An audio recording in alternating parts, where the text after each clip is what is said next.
Hello, and welcome to the Water Research Foundation webcast on CLASIC, Community-Enabled Lifecycle Analysis of Stormwater Infrastructure Costs tool. My name is Michelle Suazo, and I'm the Communications Coordinator for the Water Research Foundation, and will be kicking off the webcast today. I would like to run through a couple of housekeeping items before I hand it over to our presenters.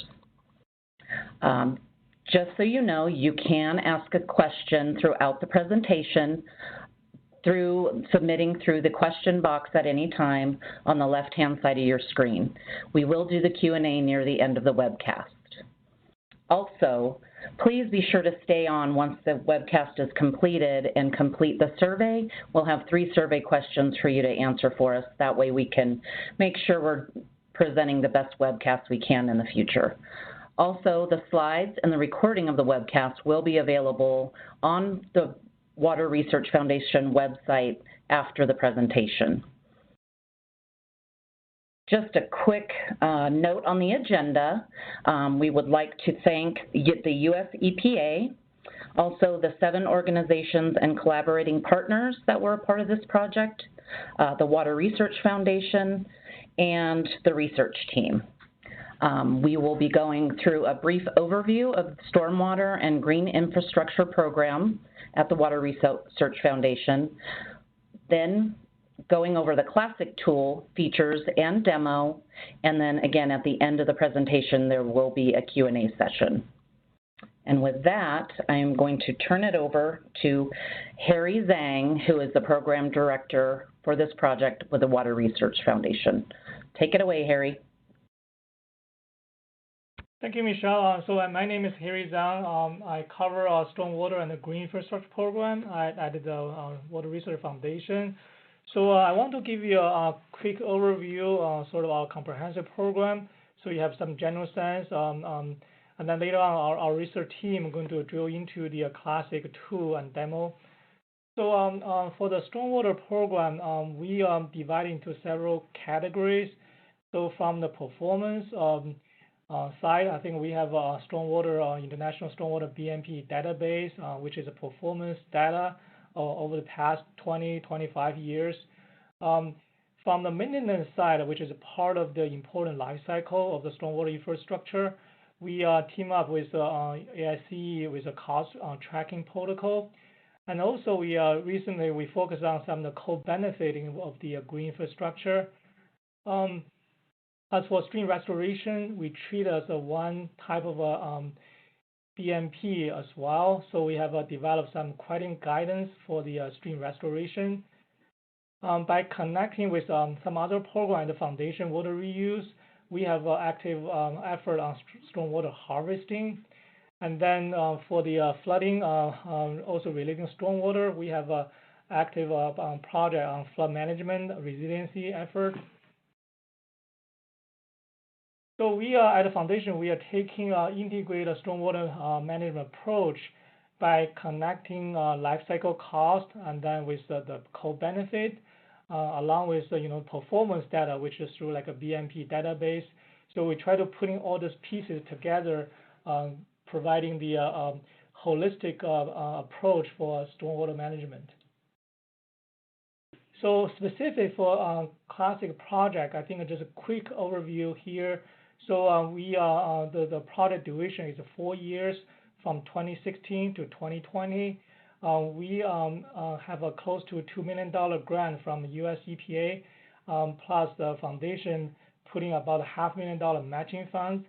There's 7 organizations, plus some of the national collaborating partners, such as the Water Environment Federation, American Society of Civil Engineers, and American Rivers. One of the key effort on this CLASIC tool is for the community engagement, which we are going to intend to cover municipality, utilities through the beta testing and case study in all 10 EPA regions. So for the International Stormwater BMP database, this is a part of the connection to the project as well. So this has been 20 plus years effort. We have partners from federal partner like a US EPA, Federal Highway Administration, and also like American Society of Civil Engineers. So and also this BMB database now connected with the urban stormwater quality database as well. Just want to show you this is sort of a connection here. On the operation maintenance, which is an important part of the life cycle of the stormwater infrastructure. So we team up with, again, AICE. We develop a protocol called Stormwater Operation Maintenance Cost Tracking Protocol. This report is actually free available. If you are interested, I think just you can download it, use for your purpose. Just want to add, I think for the co-benefit side, I think we have an active project on called a framework and tools for quantifying green infrastructure co-benefit and linking with a triple bottom line analysis. So we're using a triple bottom line approach. We focus on specific category of the co-benefit from social, financial, environmental aspect. Try to quantify, also monetize the co-benefit of the green infrastructure. We also have at the foundation. Also have we collaborate with the Water Environment Federation. We have a technology platform called the Leaders Innovation Forum for Technology. We have a specific focus group on stormwater green infrastructure. So this will give us both on the research side and the technology side for the holistic solution of the stormwater management. So those are just a quick overview from me. So let me pass to Michelle to give an introduction and continue on. Michelle, take it away. Yes, hello everyone.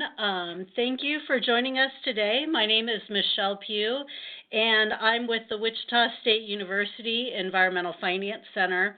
I'll be the moderator for this next section of the presentation that's going to go through details about our CLASIC tool. And again, if you have any questions, please type them in the question box. So to introduce our presenters for this section, we have Sybil Charvel and Tyler Dell from Colorado State University and Christine Pomeroy from the University of Utah. And then during the question and answer section, we'll also have the presenters as well as Jennifer Egan from the University of Maryland Environmental Finance Center and myself. So I'm going to turn it over to Sybil. Thank you. So we today will be talking a lot about the CLASIC tool. This project has several partners that are engaged from Colorado State University, University of Utah, University of Maryland, Wichita State University, and then also some consultants, Geosyntech and Whitewater engineers. Okay, so these are the primary team members that are engaged, and you'll be hearing today from me and Tyler, and then also there's Jennifer Coding and Jennifer Egan from University of Maryland. Christine Pomeroy will be speaking from University of Utah, and you already heard from Michelle. And then we have Dan Pankini and Jane from Geosyntech Engineers and Jane Cleary from Whitewater Engineers. Okay, so the vision for the CLASIC tool is that it's really a screening tool that uses a life cycle cost framework to support stormwater infrastructure decisions on extent and combinations of hybrid green, gray, and gray infrastructure practices. The tool is really intended to be to support high-level decisions on different types of stormwater control measures that may achieve goals for a particular city. The CLASIC project has a strong community engagement component. We've worked through various stakeholder meetings and workshops and through survey forums to really inform the development of the CLASIC tool. So that started with looking at the vision for the tool, which I just stated that vision, and then on the outputs, and then we're currently working on deploying the beta version of the tool, and that will also be tested by several community participants that are interested and have signed up for that process. So ultimately, through this process of strong community engagement, our goal is to deliver a highly user-friendly CLASIC tool that's also useful for decision making. So the questions that the CLASIC tool seeks to answer: how do various scenarios of stormwater infrastructure compare in terms of life cycle cost, runoff volume reduction, pollutant removal, social benefits, and environmental benefits? We're also looking to see how future scenarios of climate change and land use may impact the performance of these different scenarios of gray and green infrastructure. And then how do maintenance and long-term costs compare for the scenarios? So it's important to think about what the CLASIC tool will enable users to do and what its intent is, and what analyses are also not included within the CLASIC tool. So consistent with the vision for the tool and the questions that the tool seeks to answer, CLASIC assesses scenarios of stormwater infrastructure via functional unit analysis for robust decision-making based on regulatory compliance, runoff volume reduction, water quality, social and environmental benefits, and life cycle cost. Part of the intent is really to couple the financial decision-making with holistic considerations of benefits. And it conducts analysis from the neighborhood to watershed scale. What CLASIC was not designed to do is site-specific design of stormwater infrastructure or comparison of spatial distribution of infrastructure within a subunit or subcatchment. And it doesn't include algorithms for optimization of a particular design. So we've organized the CLASIC tool into 3 components of outputs that should be used really synergistically to inform decisions on stormwater control measures and technologies. So those are life cycle cost, performance in terms of runoff volume reduction, peak flow reduction, and pollutant load reduction. And the tool also includes a co-benefit analysis that provides scores for economic, social, and environmental co-benefits based on a multi-criteria decision analysis tool. Okay, so this goes through those outputs and lists out exactly which outputs are included as part of those categories. So for pollutant load reduction, we're looking at total suspended solids, total nitrogen, total phosphorus. We are also working to include fecal indicator bacteria. There are some data limitations to inform that analysis, so we're working toward trying to include those, but it may not be possible. However, I think we're pretty optimistic about doing that at this point. We have several of the hydrologic parameters that I discussed already before.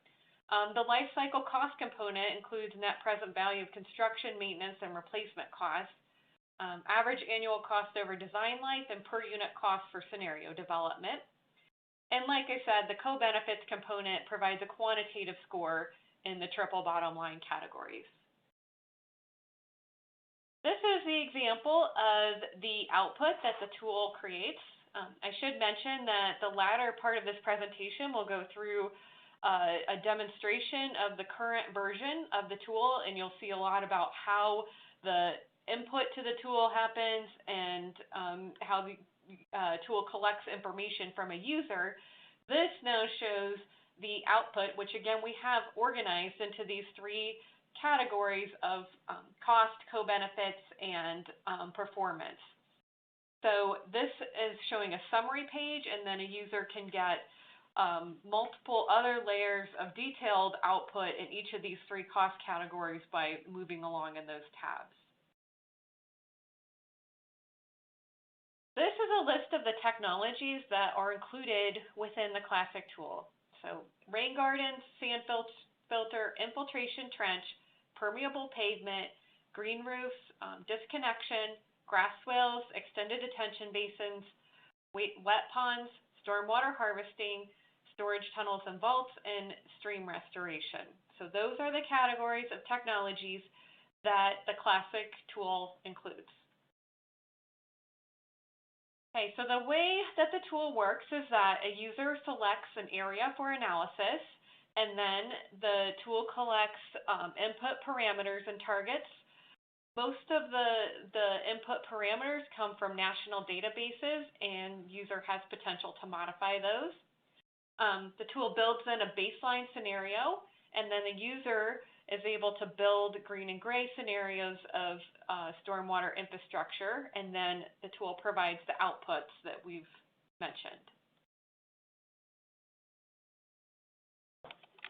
So the CLASIC tool is going to be deployed through a web-based platform called ERAMS.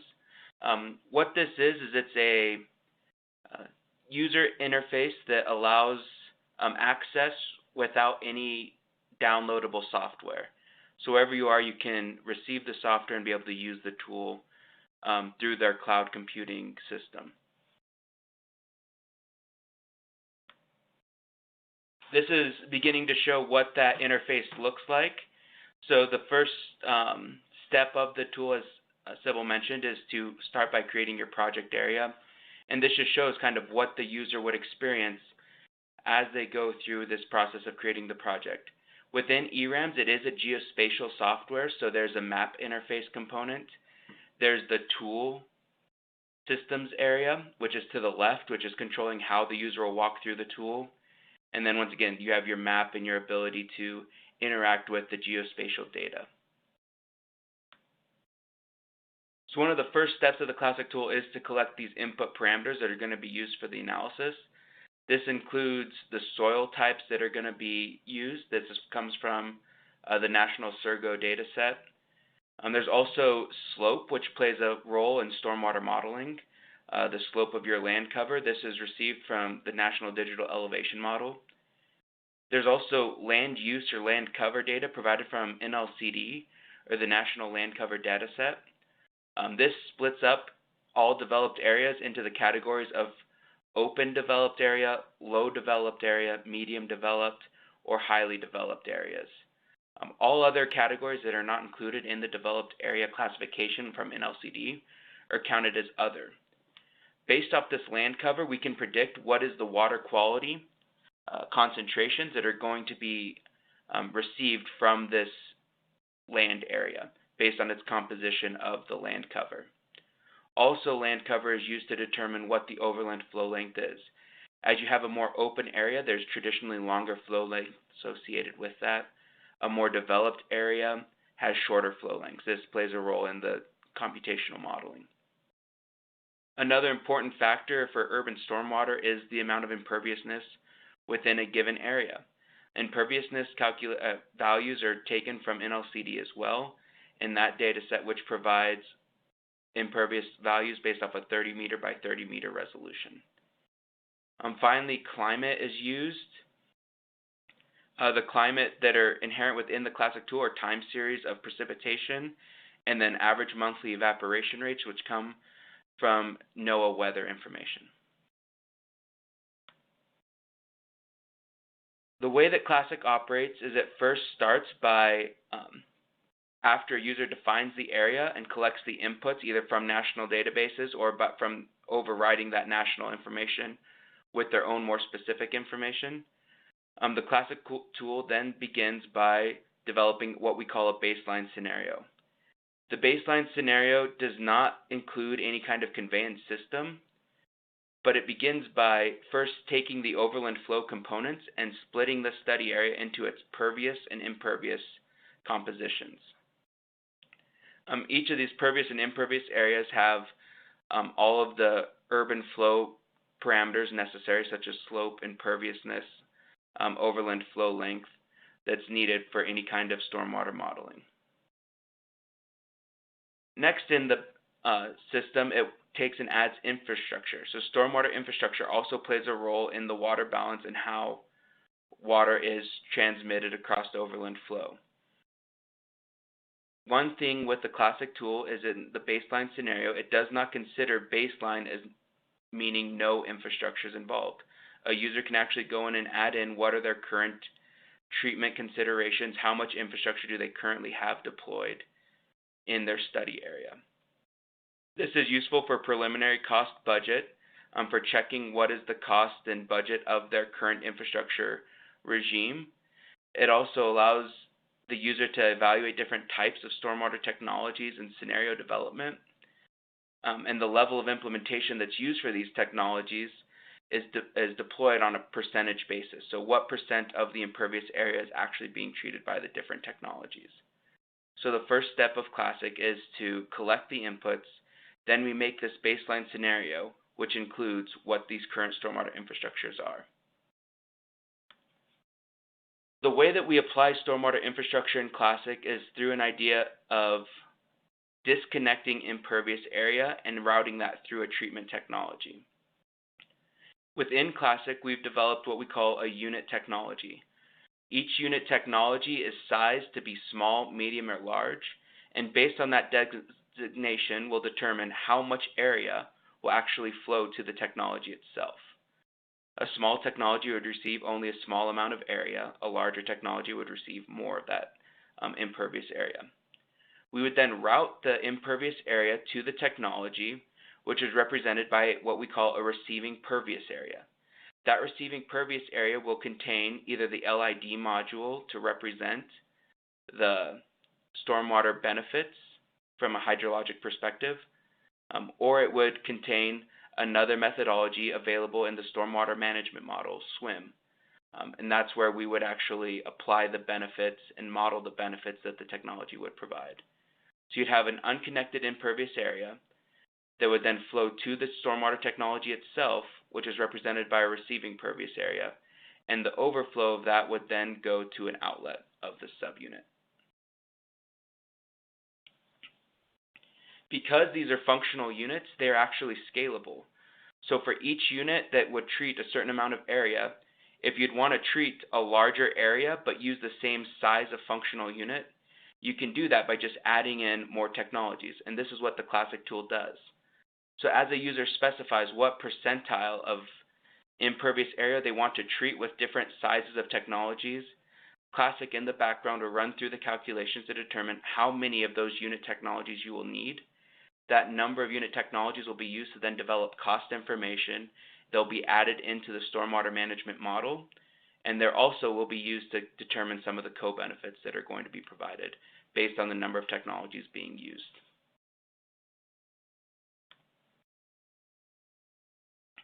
In order to put in these unit technologies, the user does have an ability to modify and adjust them to make them more reasonable to what is currently being used in the municipality that you find yourself in. The first parameter that's changed is size. So in most technologies, they factor from small, medium, or large. The parameters that are associated with a small, medium, or large rain garden in this instance are shown below the designation.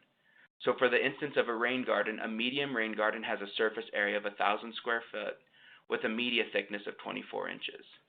A small rain garden would have a surface area of 100 square feet with a media thickness of 18 inches, and a large rain garden would have a surface area of 10,000 square feet with a media thickness of 36 inches. So that's one way that a user can modify these functional units to the correct size that is appropriate for how they install each intervention type.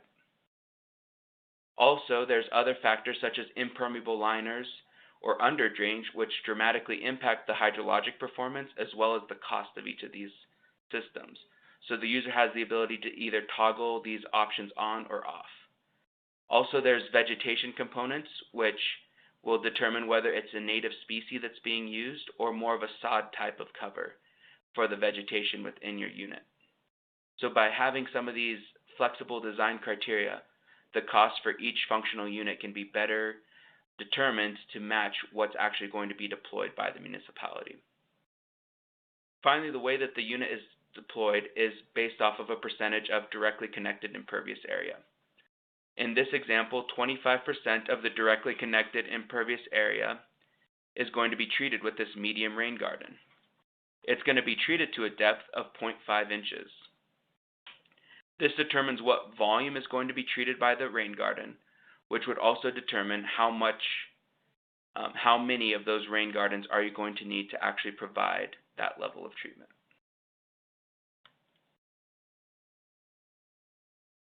After you've applied all of your technologies, you then have the option to do scenario development. This lets you determine how adding additional infrastructure or changing the type of infrastructure currently used can impact the hydrologic, cost, or co-benefit performance of a given scenario. Also in scenario development is the opportunity to change the land development pattern to maybe increase from low intensity developed area to high intensity developed area, or to increase the amount of impervious area that's available in each subunit. Finally, there's also climate change scenarios that are available to either increase the volume of precipitation, the magnitude, its frequency, or to change the temperature and how evaporation will operate for a given scenario. So walking through a simple example, if a user defined a 100-acre subcatchment with 75% imperviousness, what CLASIC would do is it'd take that 100 acres and it would divide it between 75 acres of impervious area and 25 acres of pervious. And then if a user wanted to apply a certain percentage of that as being treated by rain gardens, or a certain percentage of it to be treated by green roofs, you could see how CLASIC would then take these areas out of the current impervious area. So in this case, 10% of the area is being treated by a rain garden. That 10% correlates to 18.75 acres and is going to be pulled out as unconnected impervious area. That would require 26 rain gardens to be able to treat that area. Also, there's green roofs that are going to be used. The 10% of green roofs are going to flow from a 1-to-1 ratio where half of the impervious area being removed from the impervious area of the site is then going to run onto the pervious area of the green roof. All of the technologies and all of the subcatchments then flow to the outlet where hydrologic benefits can be assessed. Finally, this goes into what are the three basic outputs of CLASIC. There's one that is performance. This is determined through water quality and load reduction achieved by these different treatment technologies. The change of the water balance determined by runoff volumes, infiltration volumes, or evaporation, as well as the number of runoff events that occurs based on a different stormwater infrastructure regime. Based on the technologies that are used, this correlates to a life cycle cost, which includes the construction cost, maintenance cost, and replacement cost, as well as a co-benefit analysis, which, as mentioned, is a combination of the economic, environmental, and social elements of deploying these different infrastructure regimes. So the first category of performance is displayed as shown on the screen. There's a breakdown of what the hydrologic performance is, so determining how infiltration runoff changes based on the level of interventions that are deployed. This is taken directly from SWMM output. There's also a level of uncertainty that's given by looking at annual values for runoff, infiltration, and evaporation for the time frame of analysis, and seeing how these annual balances change with respect to time. Finally, as part of the hydrologic performance, there's nutrient removal or any kind of pollutant removal, primarily total suspended solids, total nitrogen, total phosphorus, and hopefully fecal indicator bacteria. As mentioned, the way that these are provided is through a model developed in SWMM. So in this case, there are several subunits that a user has provided. Each of those subunits are broken into its pervious and impervious pair, and each one has 3 technologies that are applied to it. As you can see, these models can become quite complicated, but as CLASIC creates all of these inputs for the user sees a very low overhead and what they're required to bring in order to run the CLASIC model. Now I'll turn it over to Christine. Thank you, Tyler. I'll spend some time talking about the cost aspect of the CLASIC tool. So here's an example of output related to cost for the tool. These are just some basic details. We have overall cost of different scenarios. You can see a baseline, scenario 1 and scenario 2 example. And this would be for all of the technologies that are applied to the area that you're choosing to analyze. And we have 3 different categories of costs. We have our initial construction costs, our annual and regular maintenance costs. That includes periodic maintenance, such as clean out of the initial area of a retention pond that could have sand or sediment build up in it, and then the replacement or major rehabilitation cost of the technology. We also have average annual costs over the design life, and we can compare different scenarios and look at the costs in a different way with the construction, the maintenance cost, and the replacement or major rehabilitation cost. We also can plot the costs over a long time frame, maybe the design life of the unit. You can see initially we have a high cost associated with the construction, and then we have ongoing maintenance with maybe some major maintenance that has to take place halfway through the design life, and then some costs that would be incurred at the end of the design life. Now I'm going to provide a little background on how we do the cost buildup. So based on a number of published approaches, we have a relatively simple approach to building up the cost. We have our initial construction costs.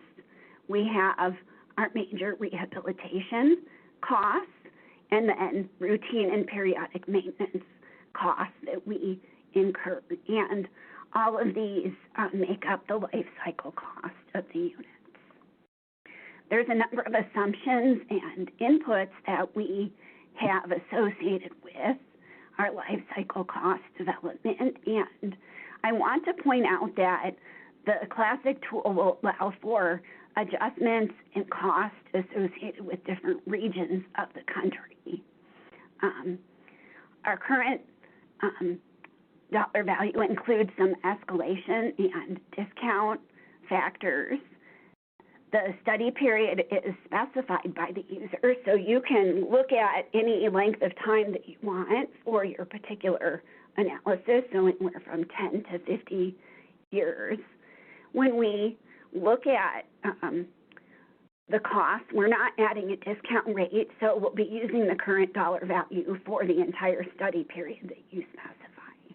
And then finally, I want to point out that the rehabilitation, major rehabilitation or replacement costs for the units at the end of their design life are based on a portion of the initial construction cost. And of course, as you all are aware, that the frequency of this will be dependent on the maintenance schedule that's applied to the units. So units that have more intensive maintenance won't need to be replaced as often, and the costs will be reflective of that accordingly. So in terms of the buildup of the cost, I want to just describe briefly how we're putting together the construction costs and then maintenance costs for these different technologies. And after a lot of review, we decided that the most appropriate way to determine costs would be to do a line item buildup for each technology. So similar to taking a design of a different stormwater technology and determining all the different components that go into the construction of this.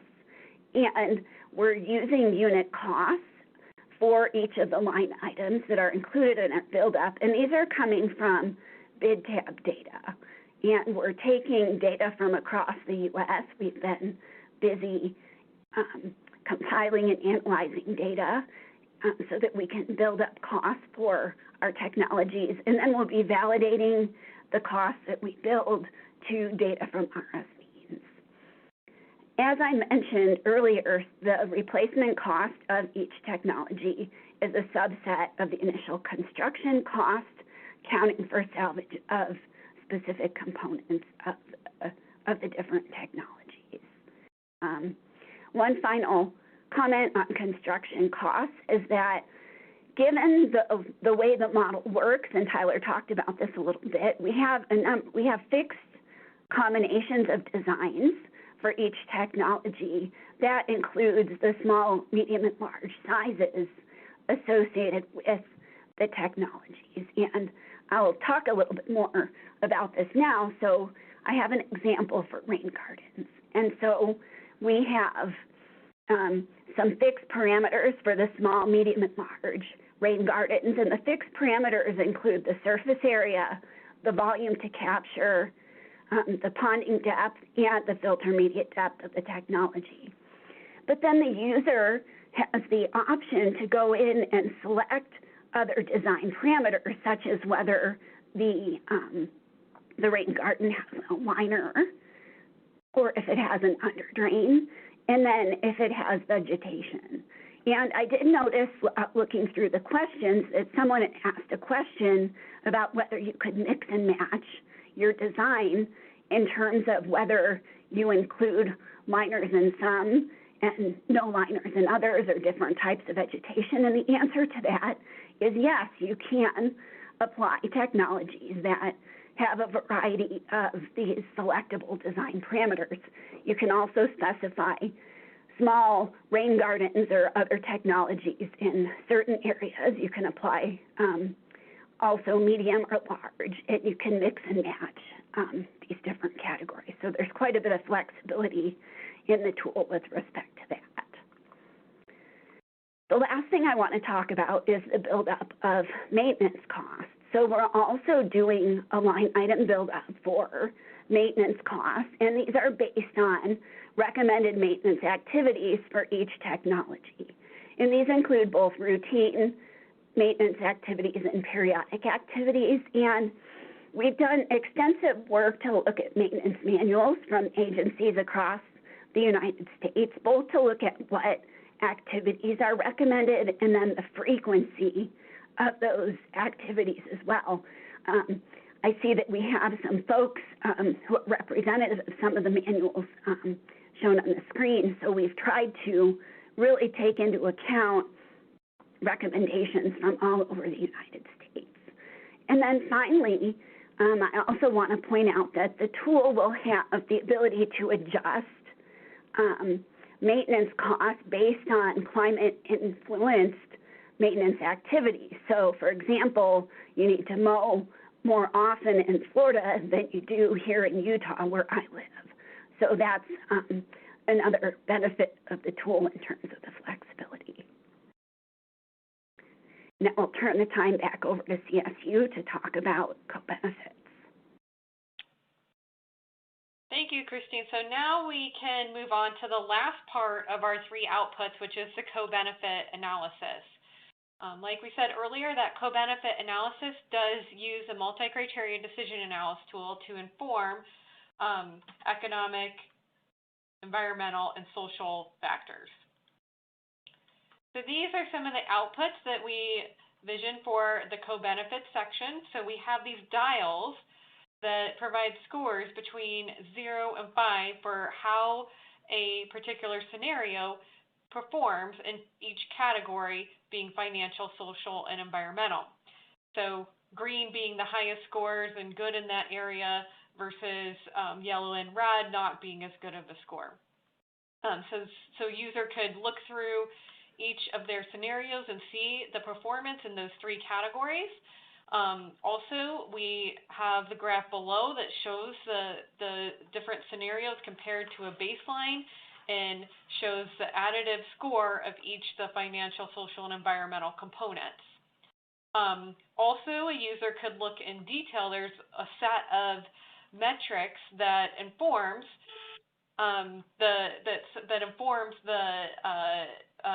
performance in each of these three categories, and the user can look at the detailed performance of each of those.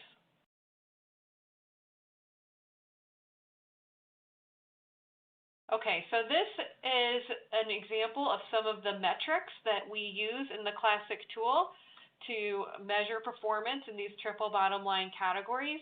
So this is a chart of sustainable urban water systems and common indicators of sustainability in urban water systems like flood protection, open space habitat and restoration, employment opportunities, etc. And then on the outside of this are specific indicators or metrics that we use within the CLASIC tool to provide measures for these different indicators. So the user has the potential to enter in their level of importance for each of these indicators that the CLASIC tool measures. So for example, this is the input page for the co-benefits analysis, and we're in the economic category. And first, the user rates the overall importance of that, and so as they move these bars over to the right side, they're indicating a higher level of importance in that category. So they rate the overall performance of each economic, social, and environmental, and then they get into the more specific, detailed measures of performance in different indicators for that overall metric. So, for example, here we have avoided flood damage and costs that could be associated with that, avoided costs for water treatment, building energy efficiency.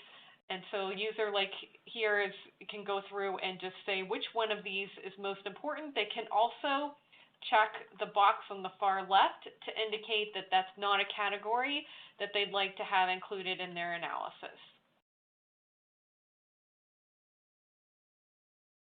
Okay, so how the CLASIC tool works then to provide scores in these different categories is that there's a specific CLASIC output that's linked to each of these metrics. So for example, revenue from water recreation, we link that with the CLASIC output on pollutant load in terms of total suspended solids, total nitrogen, and total phosphorus, and we want to minimize that to get the better score in that particular sub-criteria or metric. So we have listed there, for example, revenue from water recreation, property values, avoided costs for illness, building energy efficiency, and avoided costs for water treatment. And then you can see the specific CLASIC output that links to. So we were able for each and every one of our indicators in the economic, social, and environmental categories to identify a quantitative CLASIC output to link those two. Okay, so that covers the tool and how it works and what the vision is, what our outputs are. Where we are in terms of release is that we are currently working on releasing the beta version. Today you'll see some screenshots from that version. We'll have beta testing from our community members and contacts in April through May of this year.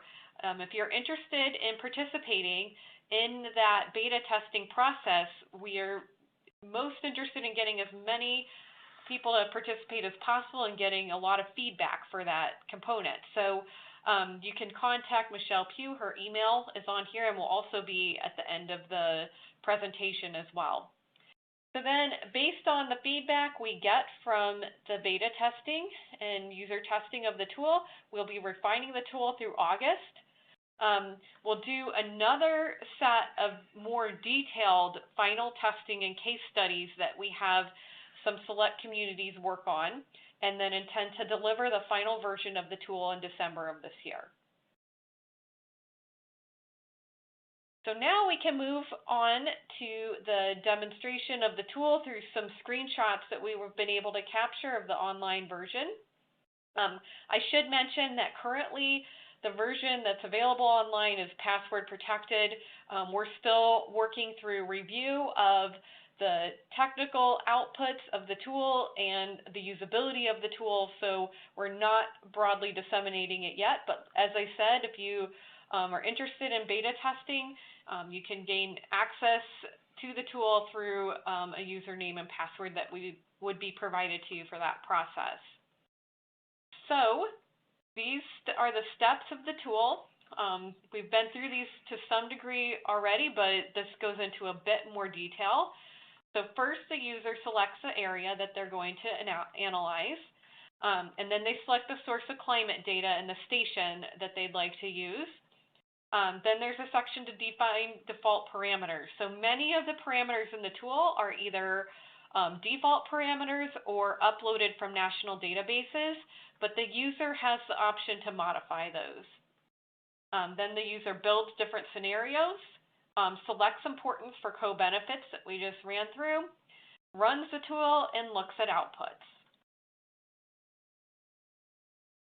Okay, so this is the landing page for the CLASIC tool, and it starts with some description of the vision for the tool, what it does, what it doesn't do, the components. A lot of these we've gone through today in the presentation, but those are the first pieces of information that a potential user would gain. And then also goes through the steps of the tool and guides the user through that process. On the left side of the page, there's a panel that the user essentially goes through from top to bottom to get through the steps of the tool. Okay, so the first step is up here. So if you look in the left panel over here, we have that first step highlighted, and that's to define a project. So a user can create a project. They could also upload a saved project if they've already been working on a project. They select their project area by using the GIS interface and can zoom to a particular area, and then they have several options for how they could select their area. So they could draw a point, draw a line, draw a polygon or a rectangle circle. They can upload from known boundaries or a user-supplied layer. So if they have their own GIS layer that they'd like to upload, then that can be done as well. In this particular case, I'm going to show the selection of a city based on a known boundary, but you can see they can always also do HUC 8, HUC 10, and HUC 12 digit watersheds. So those are all nationally uploaded into the tool, and users can select from all of those boundaries. Like I said, in this case, I selected for the city of Fort Collins. So these are the boundaries for the city of Fort Collins. Okay, so next the user goes through and selects whether they would like to use the national databases that we have for uploading all of the information that will be used to generate the SWMM models and run the tool. So there's land use. Tyler already went through all of those different databases, but for example here we're looking at the land use data source, and NLCD is the data source for that, or a user can select import and upload their own source of land use data as well, as long as it's in consistent format with what the tool needs, and that's all specified. So the user goes through and selects for each of those different data sources whether they'd like to use the national database data or if they would like to upload their own data. Okay, so after the user selects the databases for information to be added to the tool, they also can select climate areas. And the tool has the capability to find precipitation and evaporation stations nearby, and then the user can select which station. So the location of the station pulls up on the map, and then the user can just select which station that they'd like to use the data for. Okay, so then we're moving down along here. So we've gone through the first couple of steps here, which was first to select an area and then the climate data. And now we're moving into the default data. So some of the default data comes from the selection of the databases that we just went through, and some of it is just automatic within the tool. For each of the subunits, that are indicated. So here, I've divided this area into subunits at the census tract level. You could also select block or block group level analysis. So then the CLASIC tool runs an analysis for each of these areas. So if you look in the map, all of these numbered sections are the subunits for analysis. And then in this table below are the subunit IDs, so the number, the area, and then various data that the tool is using within those subunits. So for example, we've got imperviousness, slope, and then NLCD categories are open, low, medium, and high density development, as well as other. So you can look at the values specified for each of those subunits. Now the user can also select, go back for just a minute, so the user can click on this edit button at any time, and if they're not comfortable with the data that are in those tables or have better data, then they can choose that edit option and enter in and edit those values on their own. Okay, so here I've selected edit, and you can see these values all become underlined, and then the user can enter in their own values based on each of those subunits. We can run the CLASIC tool as one single subunit or in all of these multiple subunits, so it can be to whatever resolution or scale that the user is interested in. Okay, we also have water quality default data, and that really comes from the land use types and concentrations of pollutants that we would expect from each of those land use types. So in the table on the left here are the concentrations that one could expect to see for each land development type from the NLCD categories, for each total suspended solids, total phosphorus, total nitrogen, and then fecal indicator bacteria. So if a user has particular or specific data for their city or area that they'd like to use in this part, then they could do that. And then on the table to the right are estimates of concentrations in the stormwater from various subunits based on the subunit land characteristics. So the user also can modify default data related to overland flow length or infiltration. Okay. So once the user is comfortable with all of those data that are in the default data section and have reviewed those and modified them as they wish, then they would move on to scenario development. So the tool will automatically populate with a baseline scenario that it develops, and user can modify that baseline scenario, but they can also hit this plus button to add additional scenarios that they would compare to a baseline scenario. So in this case, I've added two new scenarios, one called rain gardens, one RG plus SF, which I meant to indicate rain gardens plus sand filters. So the user has the capability to add these various scenarios, and then by clicking on these scenarios, they begin to enter information about the particular technology. So these come back to some of the input interfaces that you saw during the earlier parts of the presentation, where, for example, here we are on the rain gardens, and the user's selecting to install a medium. Tyler already explained how users can select between small, medium, and large scales for each of the technologies. So for each of those scales, for example, here we've selected medium. The tool then provides the user with information on the surface area and media thickness, design parameters that are important for that particular technology that would change between the small, medium, and large selection. The user then is going, based on each technology, is going to select specific characteristics that may or may not be included in that technology. Select how much of the impervious area they'd like to be treated by that technology, rainfall depth to capture, and then where the technology would be placed, if it would be in the surrounding pervious area or within existing impervious. So then when a user has selected all these options about a particular technology, then they need to select how they will apply that amongst subunits. So it's an option for users to click on all at the bottom left here and run the analysis for all of the subunits that are included in the selected area.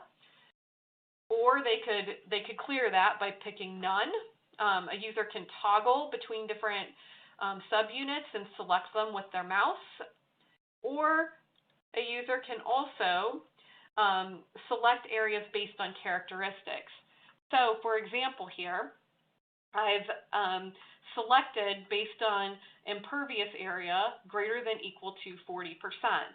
So now from all of those multiple subunits that are included within this Fort Collins City area, now there's just a number of them, about 5 of them, that are included in the analysis that meet that criteria of more than 40% impervious.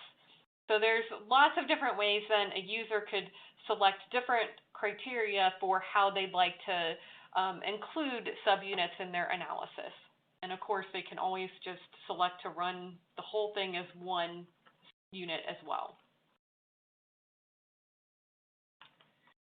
Okay, so that kind of completed how a user is to enter technologies into their scenarios. They also can select scenarios of climate and land use. And this is a way that we enable users to look at alternative futures of climate and land use that could provide uncertainty in some of the results and performance of the different technologies. So here we're looking at climate, and the user has the potential to say maybe they'd like to look at what if there's a 10% decrease in precipitation and a 15% increase in evaporation. Then these monthly graphs are generated for those values showing a decrease in 10% for each month for precipitation and an increase of 15% for evaporation. The user can also toggle those bars and modify for each month the percent change that they'd like to see in each precipitation and evaporation.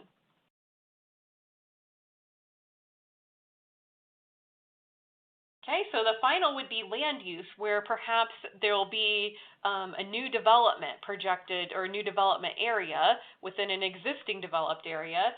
So then a user can specify particular subunits that they may be interested in looking at land use change, and maybe modify some of the open space and turn that into medium development or low intensity development to high intensity development, and look at different scenarios of growth development within the subunits or whole unit as an area, and evaluate how that impacts the results. Okay, so the user has now generated their scenarios, and they're now ready to move on to the co-benefits analysis and input of the different values for, or the importance factors for each of these indicators in our 3 categories, being economic, social, and environmental. So you can see here where users selected to not include one of these, so that's cost from illnesses, that's deselected there, so that wouldn't be included in the analysis. And then the user also has the potential, like I said, to toggle these and move them further to the right to indicate higher importance for each of those various indicators. They also can just use all of the default values, which are set to all be equal at 2, and run their analysis that way if they're not as interested in the co-benefit analysis. Okay, so now we're finally ready to run the tool. So now you see the different scenarios. A user has the option to enter as many scenarios as they'd like to. So here a user could have maybe entered 10 different scenarios, but they're going to just look at potentially 3 or 4 of those in this particular analysis, so they could select on those different scenarios that they've created. By the way, important to note is a user always can go back up to the scenario development step of the tool, look at all of the parameters that they assigned for each of the scenarios. So they can look at the technologies, the climate, and the land use that they assign to each of those if they are struggling to remember all of their scenario development.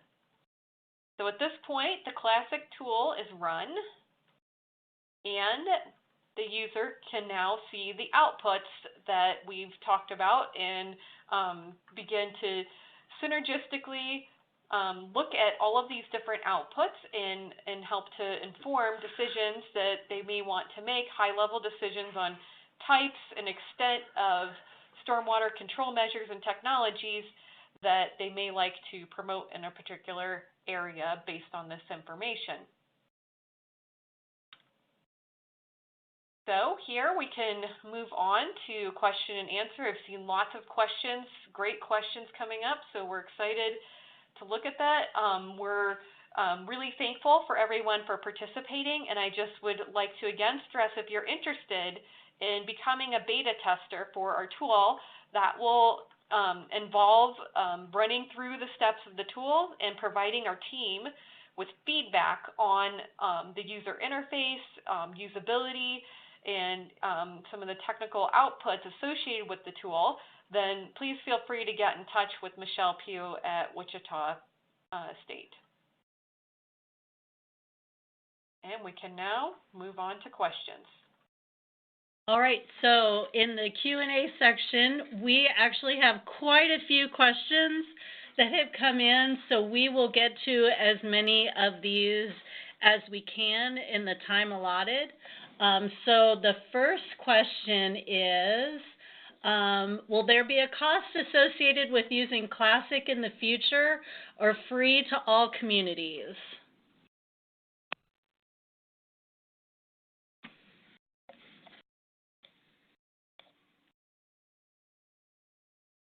So the CLASIC tool is actually going to be available out on the web, and I believe for ERAMs you would have to register, but the tool itself would be free.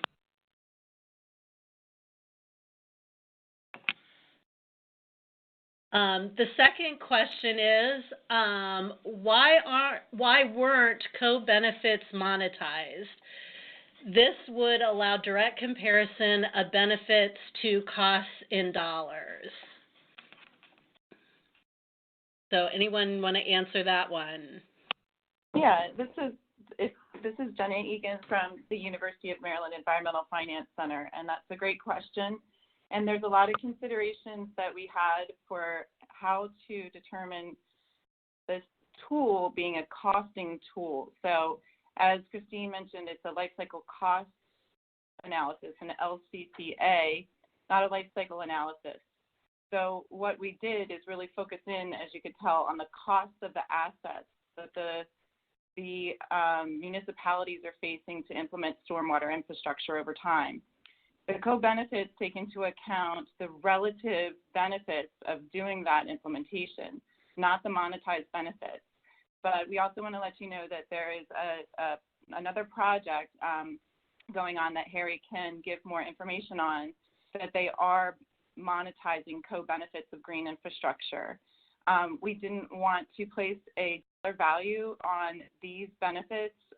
It's a national tool, and that's a very difficult scope to address, and we definitely thought that having the co-benefits be something where the user specifies what's important to them through that multi-criteria decision analysis really allows, again, to tailor to the community and the community's needs.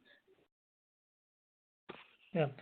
So this is Harry. I just want to add, I think, there's the CLASIC project have some matching project funded by the foundation.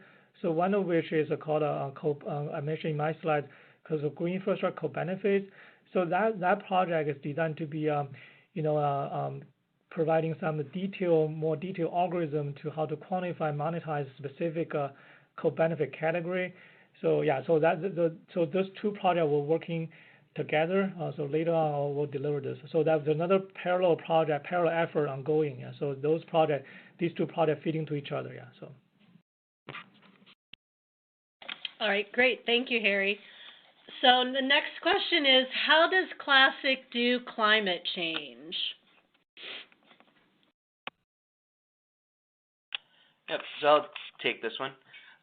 So the way CLASIC does climate change is very similar to the stormwater calculator, the EPA stormwater calculator. However, it is using the most recent version of climate change scenario runs. The way it operates is it takes the precipitation rainfall time series and it multiplies it by the different factors as determined by these climate change scenarios that have been ran through intensive climate forecasting models. So by understanding how precipitation is going to change on a monthly basis, we then increase or decrease the amount of precipitation in that time series based off of these adjustment factors.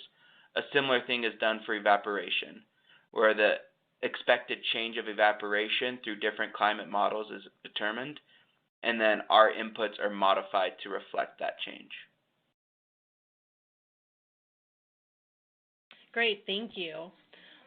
So we've had several questions from folks in Canada and whether or not this tool could be used outside of the U.S. And one of the questions is, can you do Ontario and use U.S. default parameters? And Tyler, I'm going to let you go for how you would actually could use it for Canadian locations. Yes, so for Canadian locations, you can use U.S. default parameters. There's also the capability of the user supplying their own parameters to each scenario. So they have both capabilities within CLASIC. You can use U.S. defaults, which would work just fine, or you could apply your own through user-specified files, which we talk about how to format those files and walk users through how to develop those in our help documentation. Okay, thank you. Another question is, are the outputs only shown in a dashboard, or can you view the actual data? The data will also be available for download. All of the outputs and everything that's generated in CLASIC is available to a user to be able to download. That would include any SWMM models developed, time series of precipitation, evaporation, as well as all of the outputs that are used to generate the results that are shown in the CLASIC dashboard. Okay, thank you. So how does this tool compare to other green infrastructure tools, such as the National Stormwater Calculator? It would be helpful to perhaps have a one-pager that compares and contrasts how CLASIC compares to others, et cetera, the type of data feeding the models, underlying models like SWMM.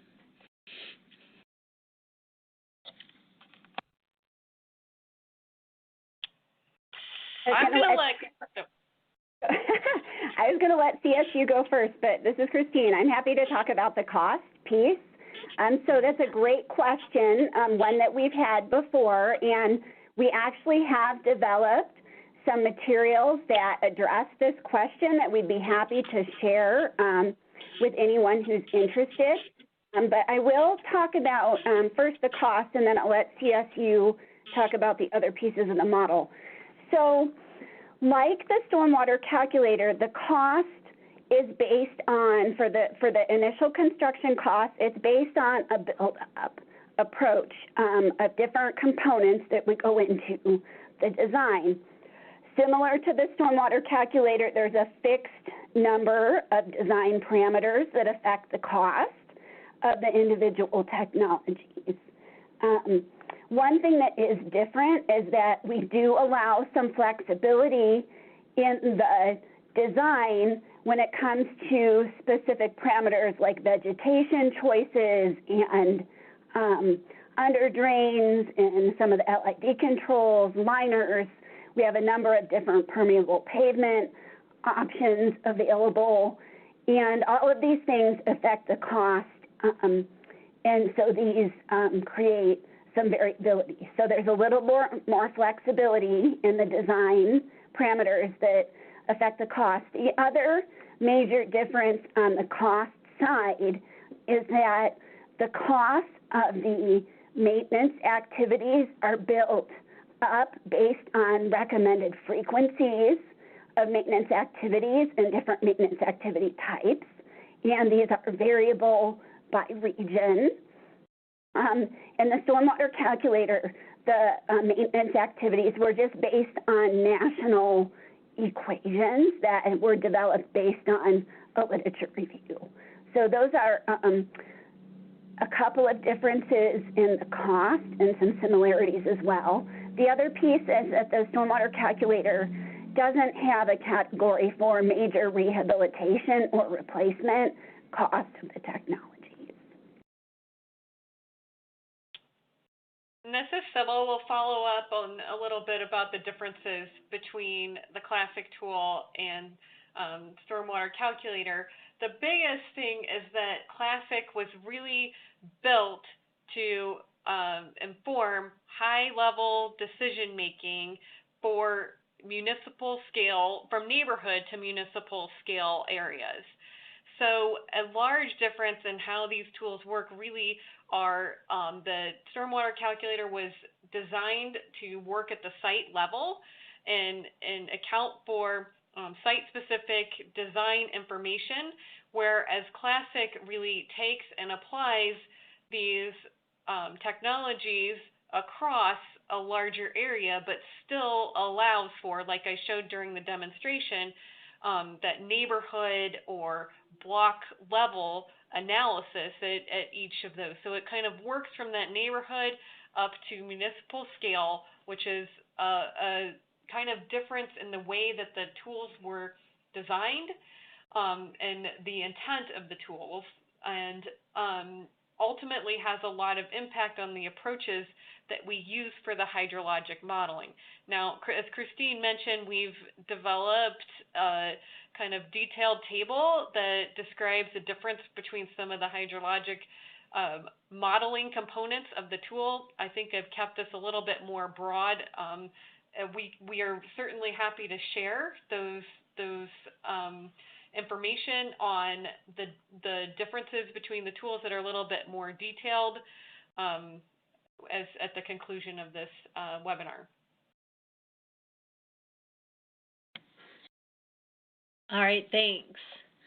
So our next question is, how does CLASIC handle scenarios where multiple treatment control technologies are placed in series in single subwatersheds?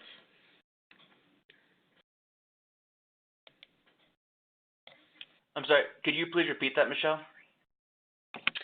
Sure. How does CLASIC handle scenarios where multiple treatment control technologies are placed in series in a single subwatershed? So that's one thing that CLASIC cannot do, is handle treatments placed in series. We have the user specify what % of the impervious area do they wish to treat, and that cannot exceed 100%. So you cannot have you can't have water that's being treated by any kind of like treatment train.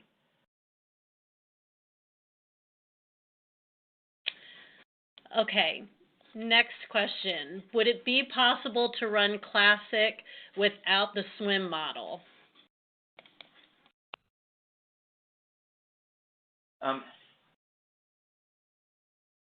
You could, but the way that CLASIC determines technologies and everything, it wouldn't really make sense to not run it without the SWMM model. And I think that we should note that the SWMM model is embedded and interfaced with the CLASIC tool. So the user is not supplying a SWMM model. Rather, the tool is generating these input. The tool then has programming to convert those input into files that SWM can read, and then we get output that's automatically generated from SWM. So a user does not actually ever interface with the SWM model. Rather, they interface only with the CLASIC model, and that SWM modeling happens internally. Okay, thank you. So the next question is, where does the social benefits information come from? Okay, so the social benefits, like I explained, all of the co-benefits indicators are linked specifically to CLASIC output. So, for example, if we think about social benefits around added green space and potentially habitat creation and having some of those social benefits around more green space, the tool uses the values of actual area of green space added for each of the technologies. So for each and every indicator, including those that are social, the tool is linking quantitative outputs from the hydrologic or cost modules to those indicators as metrics.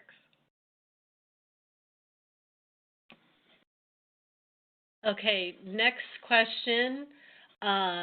Are air quality benefits and carbon reduction calculated? Currently, those benefits are not directly calculated, but we are working on ways that we can directly correlate those two CLASIC outputs, like the amount of green space that's added based off of different technologies that are used, such as rain gardens. But as of now, the direct value of air quality is not used, but as Sybil mentioned, it is tied to the output that as you increase green space, you're reducing these pollutants in the air quality. So this is Harry. I just want to add on. I think later on, I think the other research team also are working with us, collaborate on the other green threshold benefit. We exchange information. So we're in a point. I think maybe later on we can do more about quantifying air quality, carbon reduction. Yeah. So it's ongoing effort here.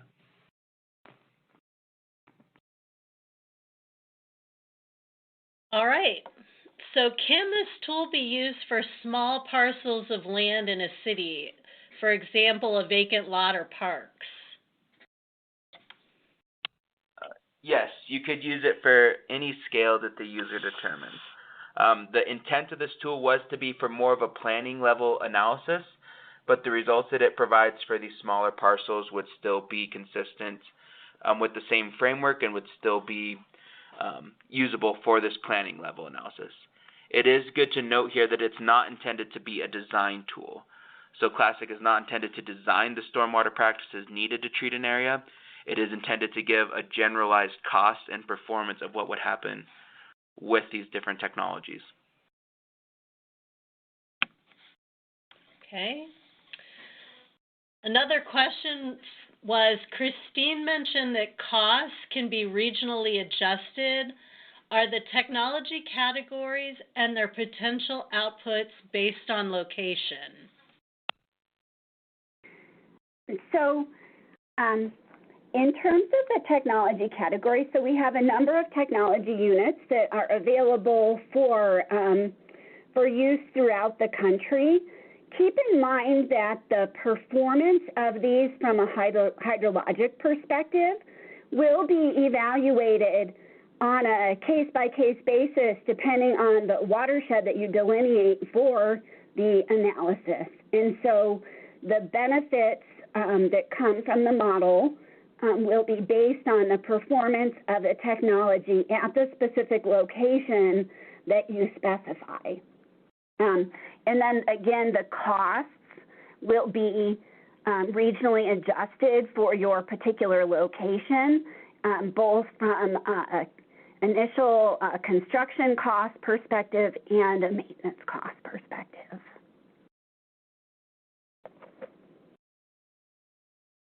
Okay.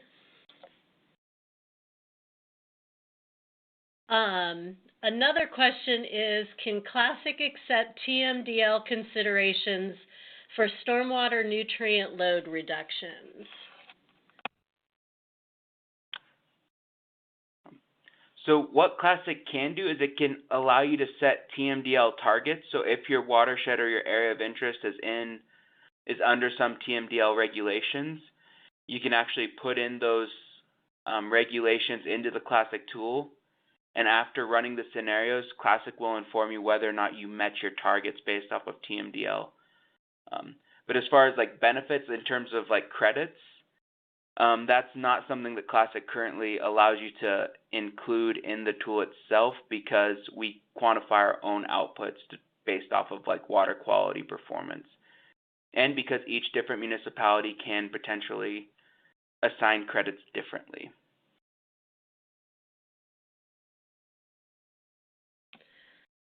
Okay. Another question. Sorry, I lost my place here. There are so many questions. Are air quality benefits and carbon reduction calculated? I think we did this one already, right? Sorry. I got No. My deletes aren't up to date. As a landscape designer, when during the design process would this tool be the most helpful?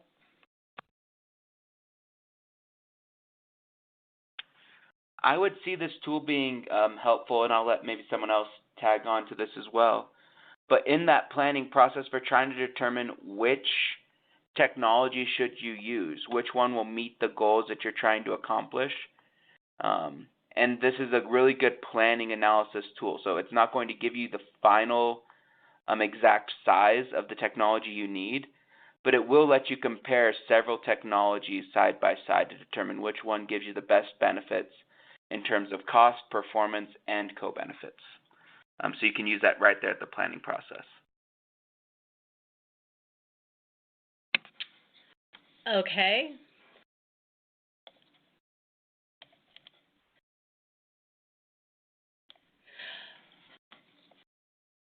What is the construction cost in the baseline case represent? So the construction cost includes everything associated with the construction project itself, specific for each technology. So everything from mobilization to clearing and grubbing to materials that are used, excavation costs, concrete costs if there's any concrete pour, vegetation, planting, topsoil. We also include engineering costs and a contingency in that buildup. The one thing that it does not include is land cost, and that's because there is so much variability associated with the land cost. One other piece that is applicable to larger stormwater facilities, such as extended detention and wet ponds, is that we do have an option for retrofit for those types of stormwater facilities. So that is a possibility as well for an option that users can specify. Okay, great. Next question is the cost factor of the geographic location of the project within the U.S. The short answer is yes. It's for, we'll have regional adjustments for various locations throughout the United States. Okay. So could the model be expanded to include manufactured stormwater BMPs?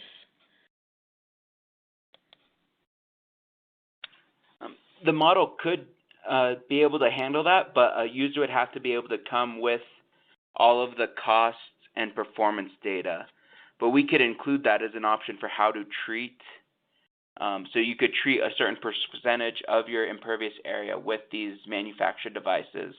And by implementing your own performance standard in terms of water quality, volume reduction, and then costs in terms of construction, maintenance, and rehabilitation, we can incorporate those outcomes into the CLASIC outcomes.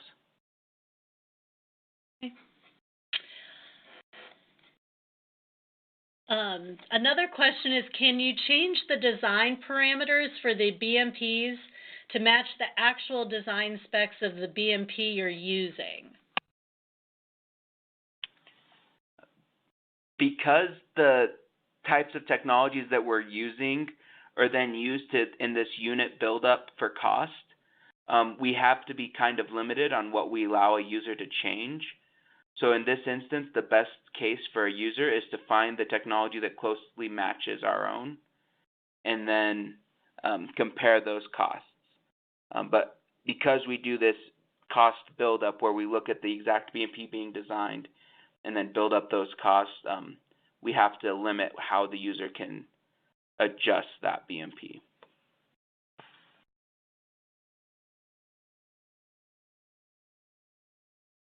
Okay, another question is about metals. So can CLASIC model metals such as copper and zinc?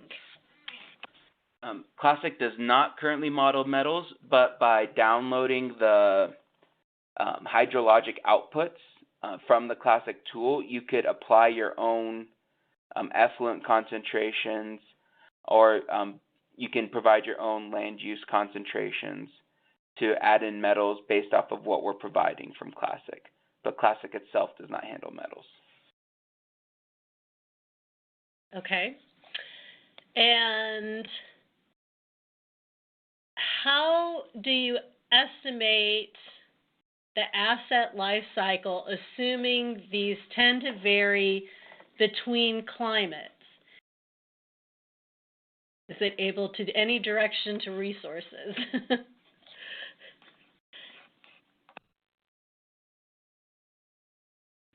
So is there any difference between the life cycle costs in different climates? So I was going to say, I don't know if Christine wants to take it, but it's this is Jenny from University of Maryland Environmental Finance Center. And the way that the different climates would account for the cost is, number one, as Christine mentioned, there's regionalization to the cost buildup. And number two, then on top of that, you'll have the performance factors that are adjusted for climate change. And you can do the climate change scenarios like Tyler described. So basically on, again, a feasibility level, you'll have that performance change with climate change scenarios, in addition to a regionalization of the cost buildup. And in addition to that, of course, maintenance varies for the different regions. So we're taking into account the idea that you have snow in certain places that necessitates a certain type of maintenance and costs associated with that maintenance, whereas in the arid Southwest, you might have costs associated with dust. So we are considering those types of maintenance costs in viewing, like Christine mentioned, all of the maintenance manuals and what they require and the intensity of labor and costs that they require for the different types of BMPs.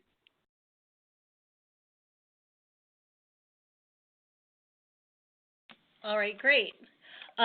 We have time for one more question. Very quickly, by area, do you mean geographic area?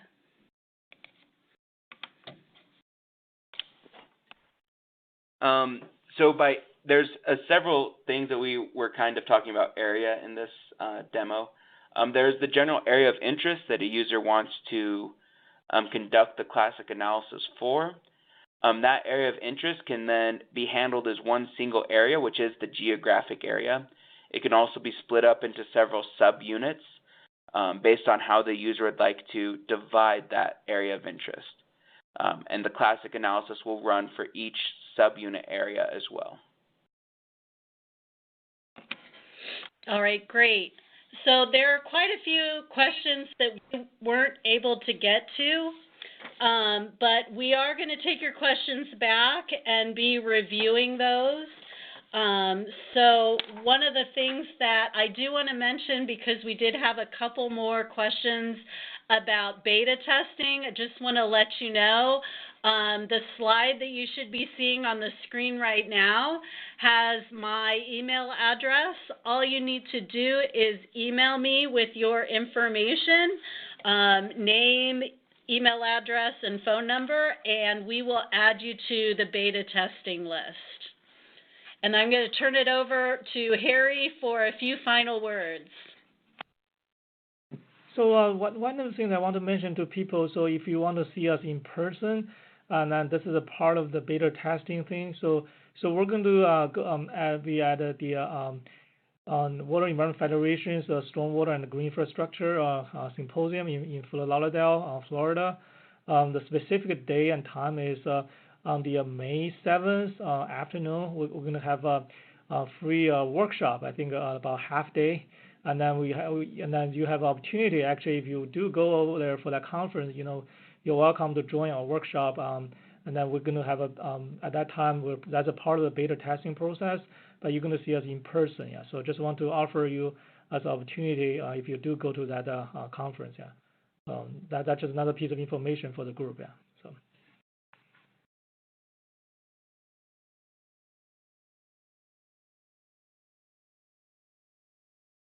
Okay, so thank you everyone. I think we are sort of out of time. Thank you for the great question. I think the research team will take it back. I think give it some good thoughts. So we'll continue, polishing the tool, improving the tool. So through the beta testing, and later on we'll roll it out. And then there's a web-based tool for people to use at a municipality, community level.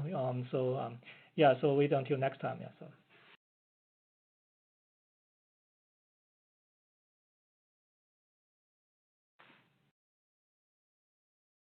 Thank you.